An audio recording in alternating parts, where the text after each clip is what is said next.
మనసు మంచి ఉంటే ముఖంలో 100 వోట్ల వెలుగు కనిపిస్తుంది. 2 ఆకలిని భరించగలిగినవాడే విజయాన్ని ఆస్వాదించగలడు. 3 ఎప్పుడు ఎదురు గాలిలో నడిచినా మన పాదాలు ముందుకే పోతాయి. 4 తప్పులు మనుషులవే, కాని వాటినుంచి నేర్చుకోవడమే మనిషితనం. 5 ఒక్క చిన్ని చిరునవ్వు ఎదుటివారి దుఃఖాన్ని తుడిచేస్తుంది. 6 కష్టాల వల్లే మనం బలంగా మారతాము. బలంగా మారినప్పుడే జీవితం అందంగా మారుతుంది. 7 నిన్నను మార్చలేము, కాని రేపు మాత్రం మన చేతిలోనే ఉంది. 8 సూర్యుడు ఉదయించేందుకు ఓ రాత్రి ఆగాలి, మన విజయానికి కూడా ఓ కష్టం అవసరం.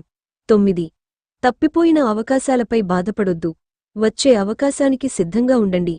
10 మన మాటలు మందులా ఉండాలి, గాయం చేయకుండా మాన్పించాలి.